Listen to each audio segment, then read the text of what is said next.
Número 14. Aventuras de una almohadilla. Al despertar Cassilda y Evaristo del sabroso sueño, alegres y como rejuvenecidos con el aire fresco y sano de la tarde que declinaba, se les vino simultáneamente uno de aquellos pensamientos realistas que vienen siempre a enternecer y a interrumpir las vanas ilusiones con que se engaña diariamente la gente que vive en este mundo. Tenían hambre. ¿Qué cenarían esa noche? Nada, o cualquier pedazo de tortilla o de pan que pedirían en alguna de las casas de la vecindad. Y a fe que no les faltaban amistades en el pueblo, especialmente desde que, habiendo cesado los robos de manzanas y peras, se desvanecieron las sospechas que no habían dejado de pesar sobre ellos en la época de sus excursiones nocturnas.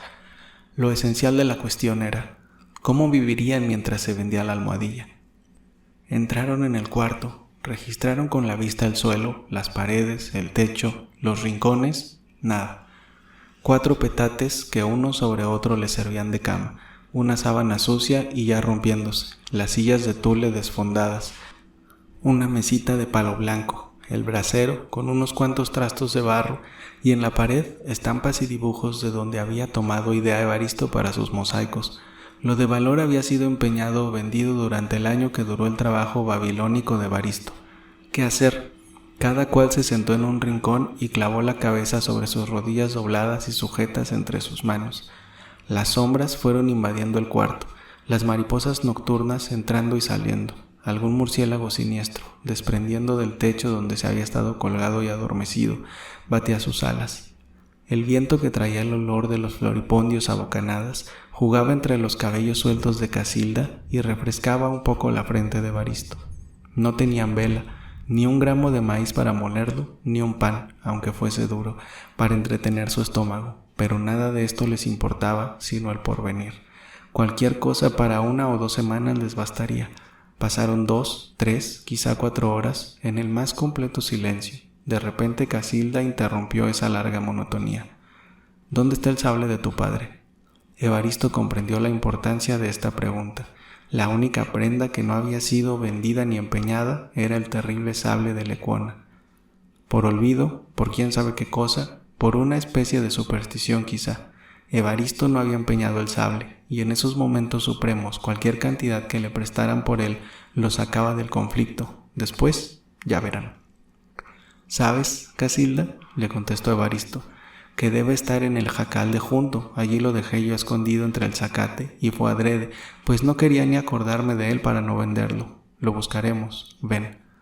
Pero no tenemos vela, contestó Cassilda levantándose al mismo tiempo que lo hacía Evaristo. Creo que detrás de la puerta debe haber algún cabito y algunos fósforos de palito. Es verdad, voy a buscar. Cassilda, a tientas, comenzó a buscar, y después de un cuarto de hora concluyó por encontrarse una verdadera mechita, pegada en un barrote de la puerta y en el brasero la cajita de cartón con 2 o 3 palitos de fósforos.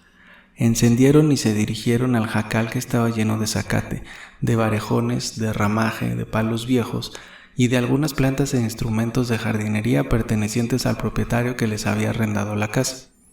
Con una ansia febril comenzó Evaristo a remover aquellos estorbos, echándolos fuera precipitadamente, mientras Cassilda en una mano y pegada a un pedazo de tejamanil tenía la vacilante luz y con la otra la tapaba para que no se apagase con el viento.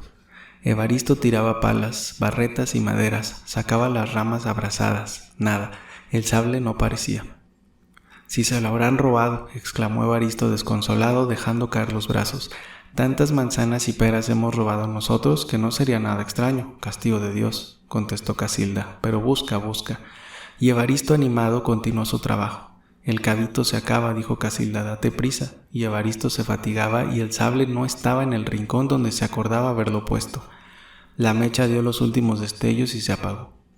Los 2 amantes desanimados se dirigieron lentamente a sus rincones a esperar la luz del día para continuar buscando el último resto de la herencia paterna, de la cual esperaban su salvación. Evaristo, ayudado de Cassilda y ya con más calma, emprendió metódicamente el despejo del jacal, clasificando y poniendo aparte ramas, instrumentos de agricultura y cosas inútiles, y concluyó por dar con el suspirado sable, que retiró con desconsuelo de casi dentro del lodo, calculando que quizá no habría quien lo prestase ni un par de pesos por él. En fin, se dirigieron a la orilla del río para lavarlo, y cuál no fue su sorpresa y alegría cuando se cercioraron de que el puño y las guarniciones de la vaina de cuero eran de plata maciza y quintada.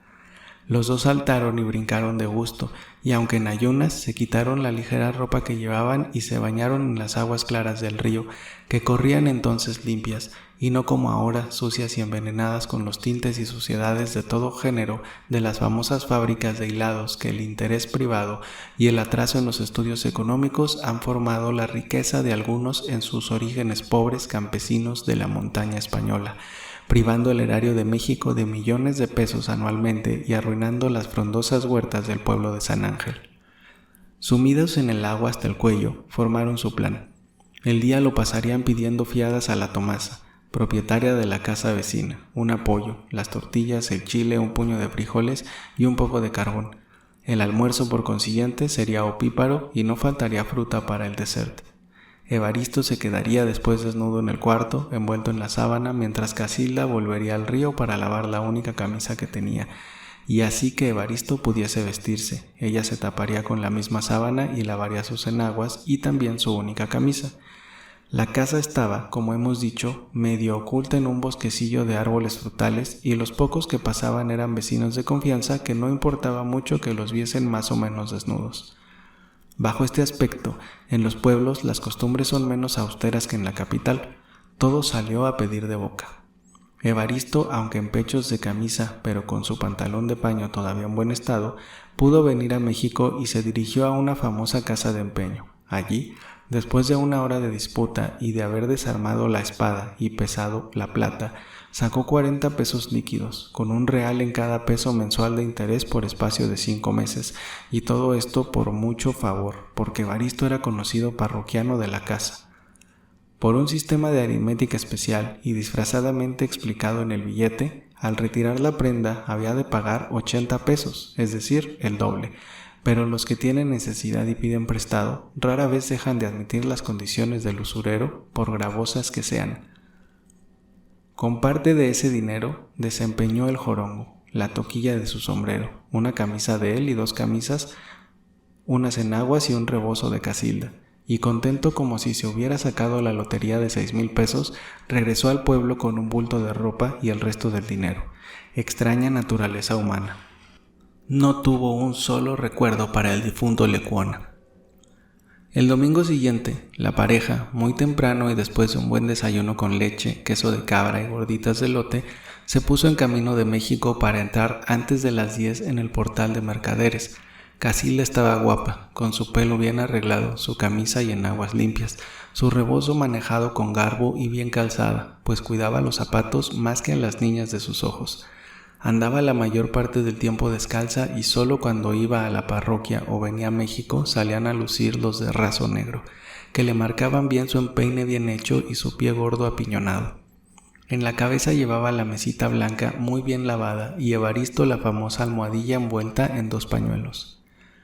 El portal de mercaderes tiene en México un carácter, un tipo especial que no se encuentra en ninguna otra ciudad del mundo. Es una especie de feria o de exposición que se repite todo el año los domingos y días festivos. Contra las gruesas pilastras que sostienen los arcos hay unas pequeñas tiendas de madera que se llaman alacenas y que efectivamente tienen esa forma. Y en su centro apenas cabe una persona. En el armazón de tablas, hechas de modo que puedan contener la mayor cantidad de objetos posibles, se encuentran muñecos y soldados de barro y de plomo, tambores, arreos militares, aparatos para capilla, porque en esa época los muchachos tenían 2 objetos para la mayor edad, el de ser padres o soldados. Así, o compraban con su dotación dominical custodias, candelabros, santitos y altares de plomo, si su inclinación era la de ser padre, fraile o clérigo, era igual para ellos, o espada de madera, vericú y un caballo de badana, con su carrizo si tenían intenciones bélicas. Hoy los horizontes son más amplios y el porvenir más seguro y rápido. Folletinista de un periódico con la condición de insultar a todo el mundo, especialmente al gobierno. Después regidores del ayuntamiento, para embolsarse unos cuantos pesos, a poco andar diputados, y de la Cámara Popular se sale cualquier día a una legación, a una oficialía mayor, a una aduana marítima, quía, a un ministerio. De menos nos hizo Dios, y no faltan ejemplos, pero no salgamos por ahora del portal. Cuánto el talento natural, cuánto la habilidad, a veces sorprendente de los que clasifiquemos generalmente como léperos, que no todos son malos, produce. Tanto así se encuentra reunido en el portal de mercaderes, además de lo que ordinariamente contienen las alacenas, que por cierto, aunque no es lo más curioso, sí es lo más barato. Además de los chicuelos de la ciudad y sus contornos, pobres y ricos que de por fuerza van al portal y a las cadenas, paseo el más seductor a la edad de 7 u 8 años y que mis lectores ya viejos es fuerza que recuerden con ternura toda la gente que desde las 10 de la mañana ocurre a oír a la catedral las misas del altar del perdón, precisamente da una vuelta por el portal, y si sus hijos van con él, por mezquino que sea, regresa a su casa con las bolsas vacías. Figuras de cera representando chinas, coleadores, indios, fruteros, tocineros, frailes, toreros, indias tortilleras, en fin, todos los tipos nacionales perfectamente acabados, juguetillos de vidrio tan artísticos y delicados como si hubiesen salido de las fábricas de Murano en Venecia, muñecos de trapo de Puebla, que son verdaderos retratos, alhajas de plata u oro y tecomates y bandejitas de Morelia, que parecen de laca japonesa. Multitud de curiosidades y objetos de hueso y madera y variedad infinita de muchas otras cosas que llenarían un catálogo, así como la variada y admirable colección de objetos, ya de gusto, ya de necesidad y de utilidad que se fabrican en Francia, se llaman artículos de París. Así, sin que por nada entre la vanidad nacional, se podía también decir artículo del Portal de México, y esto solo significaría que se trataba de cosas curiosas y raras, porque efectivamente no son artículos de comercio, ni hay fábricas ni tiendas donde diariamente se venden. Es una industria aislada, que no tiene medallas en las exposiciones ni forma la fortuna de los que a ella se dedican, antes bien, ni para comer dan a los que emplean días, semanas y meses en este ímprobo trabajo. Y como tipo y ejemplo presentamos a nuestro Evaristo, y el lector, si tiene la paciencia de continuar la lectura, se convencerá de que, lejos de exagerar, aún estamos distantes de la realidad. Dadas las 10 de la mañana llegaron Casilda y Evaristo a la calle de Plateros, y no sin dificultades penetraron por entre la gente que se apiñaba en la esquina leyendo los carteles de las diversiones públicas e invadieron por bandadas el portal. Escogieron un sitio entre los vendedores de dulces, de mercería y de botas y zapatos, y colocaron su mesita y encima de ella la almohadilla. Casilda de un lado y Evaristo del otro hacían la guardia de honor a la joya, de cuya venta formaban sus esperanzas. No pasó un cuarto de hora sin que se presentara una aguilita y con autorización del ayuntamiento o sin ella, les cobró 4 pesetas por el piso que ocupaba la mesa, que no sería ni una vara cuadrada. Evaristo regateó obstinadamente, pero no hubo remedio, tuvo que pagar, bajo la amenaza de verse expulsado inmediatamente del portal. Cuando el barullo de la gente que salía de misa de 11 y se precipitaba al portal se disipó un poco, los paseantes fijaron su atención en la almohadilla. Primero uno, después dos. Al cabo de un cuarto de hora, un grupo que impedía la circulación contemplaba y admiraba la almohadilla. ¡Qué primor!, decía una señora a sus niñas. ¡Qué habilidad de nuestros léperos!, decía un viejo aplicando su lente al objeto. Y todo esto a mano, sin máquinas como lo hacen los ingleses, contestaba otro. ¡Qué bonita, mamá! Cómpramela y verás cómo así aprendo pronto a coser, interrumpía una muchachuela. Calla, calla, ha de pedir un sentido por ella. No piensas en el trabajo que le ha costado, y más que lo habrá hecho con una cortaplumas, como acostumbran estos pobres que no tienen para comprar instrumentos. Otros viejos de media edad, viejos y jóvenes, apenas pasaban la vista por la almohadilla y la dirigían de preferencia a Casilda, que en efecto llamaba la atención. Evaristo escuchaba contento estos elogios y con razón se envanecía con ellos. Casilda se entretenía en observar la fisonomía de los que rodeaban la mesita para adivinar si alguno de ellos la compraría, y con la instintiva coquetería de la mujer los animaba con una cierta sonrisa y con miradas que para los maliciosos querían decir mucho, pero las horas pasaban, ninguno tenía trazas de tratar y los curiosos se renovaban. Por fin, uno de tantos, y cuando era cerca de la 1 y Evaristo perdía la esperanza, preguntó a Casilda cuánto valía la almohadilla. Evaristo se apresuró a responder resueltamente, 200 pesos. Uf, 200 pesos y en estos tiempos en que el gobierno no paga a los empleados hace 8 meses, exclamaron los concurrentes, como si fuese el coro de la ópera. Ni en 2 años vendes tu almohadilla, le dijo una dirigiéndose a Casilda. Solo uno de esos agiotistas que chupan la sangre al pueblo puede comprarla. Yo la recomendaré mañana en mi periódico, interrumpió otro, vestido con cierta elegancia y echando una maliciosa mirada a Casilda. ¿Dónde vives? La gente llamada decente en México y los dependientes o cajeros de las tiendas se creen con derecho de tutear a los pobres. En San Ángel, contestó Casilda. Oh, es lejos, muy lejos. Múdate a la ciudad, abre tu carpintería y ponte a trabajar, de modo que te conozca el público. De lo contrario, jamás venderás tu almohadilla. Sin embargo, te voy a recomendar para que se rife en Palacio y que el presidente tome algunos números, que vaya tu mujer a verme a la imprenta de la calle de Santa Isabel. Evaristo no pedía por la obra de tanto trabajo más que lo mismo que había gastado durante el año, ni un peso más, y como si le hubieran echado un jarro de agua fría, cuando oyó todo esto se quedó como un tonto, mirando a todas partes, sin poner cuidado en los ofrecimientos del periodista. 200 pesos, qué barbaridad, ese hombre está loco. No hay quien dé hoy 200 pesos ni por la Virgen del Rosario con todas sus perlas, dijo otro, y se fue alejando y tras él los demás. A las 2 de la tarde el portal estaba casi vacío, y Evaristo y Casilda, cargando el uno su almohadilla y la otra la mesita, sin decirse una palabra, se encaminaron a un bodegón de la alcaicería. Número 15. Juicio al estilo Salomón. Los domingos siguientes, a poco más o menos, se repitió la misma cena, con la diferencia de que tuvo algunas ofertas y que la mayor fue de 25 pesos. El producto del sable de Lecuona iba consumiéndose y llegaba el momento en que volvería al empeño el jorongo, la toquilla, las enaguas y hasta las camisas. Evaristo había ya rebajado el precio a 60 pesos y sin embargo no hallaba comprador. Se decidió entonces a correr diariamente las calles, a entrar en las casas y a vender por bien o por mal. Y ya se ha reconocido la tendencia de su carácter, con solo haberse dedicado un año entero a ese trabajo. Recorría los sitios más concurridos y en el momento que observaba al que suponía tener dinero, se le acercaba, descubría la almohadilla y hacía que la viesen a fuerza, siguiendo calles enteras a las personas. Unas las examinaban, le hacían abrir los secretos y cajoncitos y después de entretenerlo un gran rato continuaban su camino diciéndole: está muy bonita y muy cara sobre todo, no tengo dinero. Otros no le hacían caso. Los más lo rechazaban, diciendo entre dientes: estos vagos molestan a todo el mundo con pretexto de vender cualquier baratija. El gobernador debía recogerlos y ponerlos de soldados. Un día, por la mitad de la calle de Plateros, se encontró a un caballero vestido con elegancia, bastón de puño de oro y anteojos, caminando con cierto aire acompasado y moviendo la cabeza y examinando una y otra acera con cierto desdén. ¿Quién sabe por qué se le figuró a Evaristo que ese señor debería de ser casado, rico, y que le compraría sin duda la almohadilla para hacer un regalo a su mujer? Dispense su merced, le dijo Evaristo con respeto. Tengo una cosa muy curiosa que enseñarle, y me la va usted a comprar para hacer un regalo a su señora.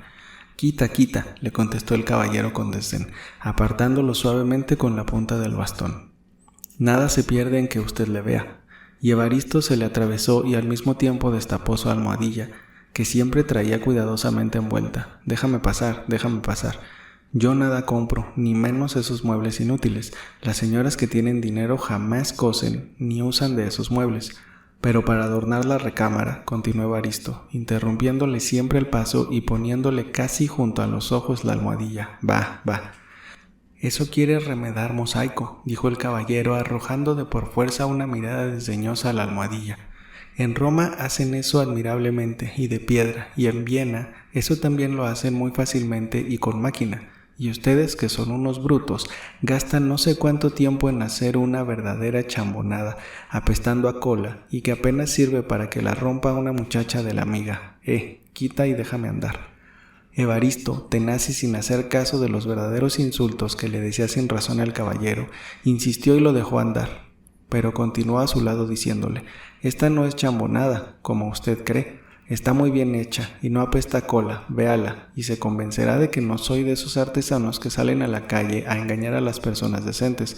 Ofrezca usted algo, se me acaba ya el dinero y no tendré ni para comer ni para trabajar. Ofrézcame usted algo y le largo la almohadilla. Estoy aburrido. Vete, ya me has molestado mucho, repuso el caballero deteniéndose un poco. Si quieres, y solo por quitárteme de encima, si quieres un par de pesos, lleva esa cháchara a la calle de... ¿Un par de pesos?, repitió en voz alta Evaristo, lleno de rabia. ¿Un par de pesos? Todavía me quedan en la bolsa 4 para pechar a usted y a los rotos sus compañeros que andan por la calle de plateros. Cómaselos de veneno si no le hacen falta. Evaristo habría sufrido todo, hasta los golpes, con tal de vender su mercancía. Pero que despreciaran así la obra de su paciencia, de su inteligencia, que lo maltrataran y le dejaran bruto y artesano inútil y chambón, que por un año mortal de trabajo le ofreciesen un par de pesos, no lo pudo tolerar y se alejaba gruñendo desvergüenzas cuando el caballero furioso lo alcanzó. Bruto, bribón, lépero, insolente, que con pretexto de vender baratijas vienes a injuriar a las gentes y tal vez a robarlas. A la cárcel, a la cárcel. Y al decir estas últimas palabras brincó sobre Evaristo, que se alejaba no queriendo comprometer el lance y lo sujetó por el cuello de la camisa.